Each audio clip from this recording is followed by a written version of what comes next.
ओम नमो भगवती वासुदेवाय नमः। नमस्कार बंधुगण आपण माननकु आम यूट्यूब चैनल को स्वागत। बंधुगण आज आम जानिबा आपणक पई आगामी 2 दिनर स्थिति किपरि साब्यस्त हेबो, केउ प्रकारर ए 2 दिन को आपण माने प्लानिंग करिवे, ए दिन विशेष भाबरे आपण माननक पई किपरि साब्यस्त हेबो, केउ केउ जिनिस रे आपणकु फायदा हेबो, केउ सबु जिनिस रे आपणकु सावधानता अवलंबन करिबा पई पड़िबो, आपणकर लव लाइफ किपरि रहिबो, क्यारियर किपरि रहिबो, बिजनेस आउ व्यापार किपरि रहिबो एवं स्वास्थ्यर किछि महत्वपूर्ण इनफॉरमेशन मध्ये आमे आपण माननकु देबु। आउ ए वीडियो शेष रे आमे आपण माननकु किछि उपाय विषय रे मध्ये कहिबु, जहा द्वारा आपण ए 2 दिन को आहुरि अधिक शुभ और मंगलदायक करि परिबे। तेनु आगकु वीडियो आरंभ करबा पूर्व आमर आपनकु रिक्वेस्ट कि जदि आपण हमर ए चैनल रे नुआ करिसचंती ते चैनल को सब्सक्राइब करंतु, सांगरे नोटिफिकेशन बेल को मध्य ऑन करंतु, जहा द्वारा समय समय रे नुआ नुआ वीडियो रे नोटिफिकेशन आपनकु मिलिबो। तो आसंतु जानिबा किपरि रहिबो आपण माननक पई विशेष भाबरे ए 2 दिनर स्थिति। सबुठारु प्रथमे कहिबा कि कोन आपनक पई ए दिन रे विशेष भाबरे पॉजिटिव रहिबा पई जाउछि। जदि कहिबा ए समय रे आपनकर आर्थिक स्थिति काफी अनुकूल मध्य रहिबो। आर्थिक लाभ पई मध्य आपनकु विशेष भाबरे भलो मौकार मध्य प्राप्त हेबो। व्यवसाय संबंधित किंबा बाहरर कंपनी संबंधित कार्य रे आपनकु विशेष भाबरे भलो लाभ प्राप्तिर संभावना मध्य बनुछि। ता सहित बाहरु काम कार्य को नेई मध्य आपनकर किछि यात्रा होई पारे, जहा आपनक पई अवश्य ही लाभदायक सिद्ध हेबो। एहा सहित शिक्षा क्षेत्र रे मध्य विशेष भाबरे आपनकु अनुकूल परिणाम मध्य प्राप्त हेबो एवं उच्च शिक्षा पई प्रयासरत लोकंकु मध्य बहुत ही भलो लाभ प्राप्ति होई जिवो। आपनक ज्ञान रे बुद्धि हेबो एवं वरिष्ठ तथा गणमान्य लोकंक द्वारा आपनकु अवश्य ही प्रशंसा प्राप्त हेबो। काम कार्य क्षेत्र रे मध्य आपनक कोनोसी परिवर्तन करि पारंती, जहा आपनक पई अवश्य ही भलो साब्यस्त हेबो। पूरा परिवार रे जदि कहिबा सबु लोक काफी जूस रे देखिबा को मिलिबे, आ घर परिवार रे हर्ष उल्लास रो माहौल रहिबो। ए कारण पई आपण कोनोसी प्रॉपर्टी पई मध्य गभीरतार सह विचार करिवे, आपण कोनोसी प्रॉपर्टी मध्य किनि पारंती। ता सहित धन धान्य अचल संपत्ति प्राप्ति पई मध्य ए दिनर समय आपणक पई बहुत ही भलो समय रहिबाकु जाउछि। ता सहित ए दिनर समय आपण समस्तक पई मौज मजलिस आ आनंद रे मध्य भरी रहिबो, कारण आपण जीवन को पूरा रूप रे जी मध्य नेबे। आ आपणकर मनोबल पूरा रूप रे आपणकर कार्य प्रति पूर्ण रूप रे समर्पण भाव मध्य आपणक पई नुआ उपलब्धि को प्रदान मध्य करिवो।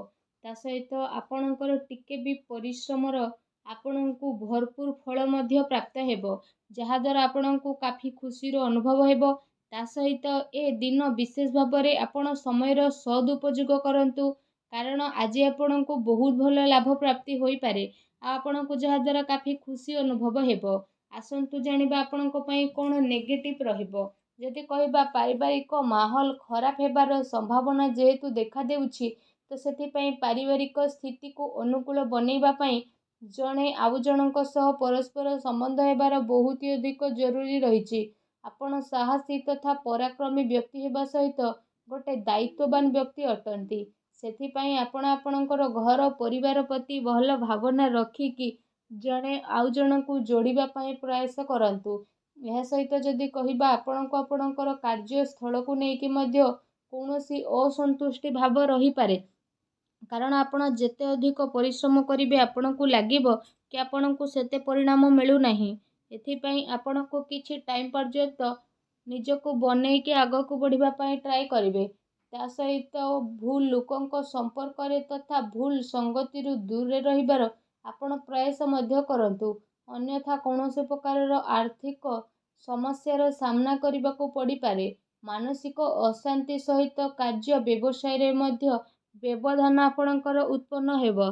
मनरे घबराहट तथा प्रॉब्लम द्वारा कार्य योजना रे आपणकर बाधा उत्पन्न होई पारे। सावधानता रखिबा आपणक पई अनिवार्य अटे। एहा सहित जदि कहिबा आपणकर सठिक स्वभाव आपणक पई विशेष भाबरे किछि प्रॉब्लम उत्पन्न करि पारे। पिलांक उपरे अधिक अनुशासन रखिबा आपणक पई बड़ प्रॉब्लम मध्य आनी पारे। ସେଥିପାଇଁ ନିଜର ସ୍ୱଭାବରେ ଆପଣ ଟିକେ ଲଚିଲାପଣ ନେଇକି ଆସନ୍ତୁ। ପିତାଙ୍କ ସମ୍ମାନ କରନ୍ତୁ। କିଛି ମତଭେଦ ଉତ୍ପନ୍ନ ହୋଇପାରେ, ତେଣୁ ଟିକେ ସାବଧାନ ରୁହନ୍ତୁ। ଏହା ସହିତ ଆପଣ ତରତରରେ କୌଣସି ବି ନିର୍ଣ୍ଣୟ ଆଦୌ ବି ନିଅନ୍ତୁ ନାହିଁ। ଯଦି ଆପଣ ସବୁ କାମକୁ ନ କରିବେ ତ ଆପଣଙ୍କୁ ନୁକସାନ ମଧ୍ୟ ହୋଇପାରେ।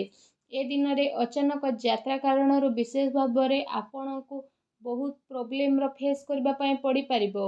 ଉଦ୍ଧାର ମାଗୁଥିବା ଲୋକଙ୍କୁ ନଜରଅନ୍ଦାଜ କରନ୍ତୁ। ମତଭେଦର ଗୋଟେ ଲମ୍ବା ଶୃଙ୍ଖଳା ବନିବା କାରଣରୁ ଆପଣଙ୍କୁ ସାମଞ୍ଜସ୍ୟ ବନେଇବାରେ ମୁସ୍କିଲ ମଧ୍ୟ ଏ ଦିନରେ ଆସିପାରେ, ତେଣୁ ଟିକେ ସାବଧାନ ରୁହନ୍ତୁ। ଆସନ୍ତୁ ଜାଣିବା ଏ ସମୟରେ ଆପଣଙ୍କର ଲଭ୍ ଲାଇଫ୍ କିପରି ରହିବ। ଆପଣଙ୍କ ଦାମ୍ପତ୍ୟ ଜୀବନ ବିଷୟରେ ଯଦି କହିବା ତ ଏ ଦିନରେ ଆପଣଙ୍କ ପ୍ରେମ ଜୀବନ ପାଇଁ ବହୁତ ହି ଭଲ ଦିନ ରହିବ। ତା ସହିତ ପ୍ରେମ ମାମଲା ପାଇଁ ମଧ୍ୟ ଏ ସମୟ ଆପଣଙ୍କ ପାଇଁ ଅତି ଉତ୍ତମ ରହିବ। ଏହା ସହିତ ବିବାଦରୁ ଆପଣ ଦୂରେଇ ରୁହନ୍ତୁ। କାହାର କହିବା ଦ୍ୱାରା କୌଣସି କାର୍ଯ୍ୟ ଆପଣ କରନ୍ତୁ ନାହିଁ। ଆପଣଙ୍କୁ ଆପଣଙ୍କ ନିଜ ଉପରେ ଭରସା ରଖିବାକୁ ପଡ଼ିବ। ଅଥବା ନିଜେ ନିଜ ଉପରେ ଭରସା ରଖିକି ନିଜର ପ୍ରେମୀ ପ୍ରେମିକା ଉପରେ ଭରସା ରଖନ୍ତୁ ତଥା ଜଣେ ଆଉ ଜଣଙ୍କ ପ୍ରେମରେ ବନିକି ରୁହନ୍ତୁ, ଯାହାଦ୍ୱାରା ଏ ଦିନ ପ୍ରେମ ଜୀବନ ପାଇଁ ବହୁତ ହି ଭଲ ଦିନ ରହିବାକୁ ଯାଉଛି। ଆଉ ଏ ଦିନରେ ଆପଣ ଅବଶ୍ୟ ହିଁ ଲାଭ ଉଠାନ୍ତୁ। ଆସନ୍ତୁ ଜାଣିବା ଏ ସମୟରେ ଆପଣଙ୍କ ବ୍ୟବସାୟ କ୍ୟାରିୟର କିପରି ରହିବ। ନିଜର ଯୋଜନାକୁ ଆପଣ କାହାରି ଆଗରେ ଅଧିକ ଜାହିର କରନ୍ତୁ ନାହିଁ। ଆପଣଙ୍କର ଗୁପ୍ତ ଯୋଜନା ଆପଣଙ୍କ କାମରେ ଅଧିକ ଫାଇଦା ପ୍ରଦାନ କରିବ। ଏ ସମୟରେ କେଉଁଠାରୁ ଆପଣଙ୍କୁ ବିଶେଷ ଭାବରେ ଅଚାନକ ଲାଭ ମିଳିବାର ଆଶା ରହିଛି। ବାସ୍ ଆପଣଙ୍କୁ ଆପଣଙ୍କର ନିର୍ଣ୍ଣୟକୁ ହିଁ ମାନ୍ୟତା ଦେବାର ରହିଛି। ପବ୍ଲିକ ଡିଲିଂ କାମରେ ଆପଣଙ୍କୁ ଅବଶ୍ୟ ହିଁ ଫାଇଦା ପ୍ରାପ୍ତି ହୋଇଯିବ। ତା ସହିତ ବ୍ୟବସାୟିକ କ୍ଷେତ୍ରରେ ଧନ ଲାଭର ସ୍ଥିତି ମଧ୍ୟ ବନୁଛି। ଆଉ କାର୍ଯ୍ୟ ସବୁ ଆପଣଙ୍କ ପାଇଁ ସବୁ ଆସାନୀରେ ମଧ୍ୟ ସଫଳ ହେବ। ଆଉ କାରବାର ବିସ୍ତାରର ମଧ୍ୟ ଆପଣ ଯୋଜନା ବନେଇ ପାରନ୍ତି, ଯାହା ଆପଣଙ୍କ ପାଇଁ ଆଗକୁ ଯାଇକି କାଫି ଲାଭଦାୟକ ସିଦ୍ଧ ହେବ। ଏହା ସହିତ ଆପଣଙ୍କୁ ପଇସା ନେଣ ଦେଣରେ ସାବଧାନ ରହିବାକୁ ପଡ଼ିବ। ପ୍ରପର୍ଟିରେ ନିବେଶ ମଧ୍ୟ ଆପଣ କରିପାରନ୍ତି, ଯାହା ଆପଣଙ୍କ ପାଇଁ ଆଗକୁ ଯାଇକି ଅବଶ୍ୟ ହିଁ ଲାଭଦାୟକ ସିଦ୍ଧ ହେବ। ତା ସହିତ ଚାକିରି ପେଶା ବ୍ୟକ୍ତି ବିଶେଷଙ୍କ ପାଇଁ ଏ ଦିନ ବହୁତ ହି ଭଲ ଦିନ ମଧ୍ୟ ରହିଯିବ। ଚାକିରି ସମ୍ବନ୍ଧିତ କୌଣସି ଭଲ ବଡ଼ ଖୁସି ଖବର ଆପଣଙ୍କୁ ମଧ୍ୟ ପ୍ରାପ୍ତ ହୋଇପାରେ, ଯାହାଦ୍ୱାରା ଆପଣଙ୍କ ମନ ବହୁତ ହି ପ୍ରସନ୍ନ ରହିବ। ଆସନ୍ତୁ ଜାଣିବା ଏ ଦିନରେ ଆପଣଙ୍କ ସ୍ୱାସ୍ଥ୍ୟ କିପରି ରହିବ। ଏ ଦିନରେ ଆପଣଙ୍କ ସ୍ୱାସ୍ଥ୍ୟ ସମୃଦ୍ଧ ବନିକି ରହିବ, କିନ୍ତୁ ଶୁଭାଶୁଭ ଗ୍ରହଙ୍କ ସ୍ଥିତି କାରଣରୁ ଏ ସମୟରେ ଆପଣଙ୍କୁ ସକାରାତ୍ମକ ଆଉ ନକାରାତ୍ମକ ଦୁଇଟି ପ୍ରକାରର ପରିଣାମ ମଧ୍ୟ ଦେଖିବା ପାଇଁ ମିଳିବ। ତା ସହିତ ଶାରୀରିକ ଠାରୁ ଅଧିକ ମାନସିକ ସ୍ୱାସ୍ଥ୍ୟ ଉପରେ ଆପଣଙ୍କୁ ବିଶେଷ ଭାବରେ ଅଧିକ ଜୋର ଦେବାର ଆବଶ୍ୟକତା ରହିଛି। ଆପଣଙ୍କୁ ଆପଣଙ୍କ କ୍ରୋଧ ଉପରେ ନିୟନ୍ତ୍ରଣ ରଖିବାକୁ ପଡ଼ିବ। ତା ସହିତ ନିଜର ଖାଦ୍ୟ ପେୟରେ ମଧ୍ୟ ଆପଣ ବିଶେଷ ଭାବରେ ଧ୍ୟାନ ଦିଅନ୍ତୁ, କାରଣ ଏ ସମୟରେ ପେଟ ସମ୍ବନ୍ଧିତ କିଛି ସମସ୍ୟା ଆପଣଙ୍କର ଉତ୍ପନ୍ନ ହେବ, ତେଣୁ ଟିକେ ସାବଧାନ ରୁହନ୍ତୁ। ଏହା ସହିତ ନିଜ ସ୍ୱାସ୍ଥ୍ୟକୁ ଆହୁରି ଅଧିକ ଭଲ ରଖିବା ପାଇଁ ଆପଣ ପ୍ରତ୍ୟେକ ଦିନ ଯୋଗ କରନ୍ତୁ, ବ୍ୟାୟାମ କରନ୍ତୁ ଏବଂ ସୁସ୍ଥ ରୁହନ୍ତୁ। ଆସନ୍ତୁ ଜାଣିବା ଆପଣଙ୍କ ପାଇଁ କ'ଣ ବିଶେଷ ଉପାୟ ରହିଛି। ଆପଣ ବିଶେଷ ଭାବରେ ସ୍ନାନ ଆଦି କରିସାରିବା ପରେ ଭଗବାନ ସୂର୍ଯ୍ୟଙ୍କୁ ଜଳାର୍ଘ୍ୟ ଅର୍ପଣ କରନ୍ତୁ, ଗରିବ ଲୋକଙ୍କୁ ଦାନ କରନ୍ତୁ। ଦେଖିବେ ସବୁ ନକାରାତ୍ମକ ଶକ୍ତିର ବିନାଶ ହେବ, ଶୁଭଫଳ ପ୍ରାପ୍ତ ହେବ। ଭିଡ଼ିଓ କେମିତି ଲାଗିଲା କମେଣ୍ଟ କରିକି ନିହାତି ଭାବରେ ଜଣାଇବେ। ଧନ୍ୟବାଦ।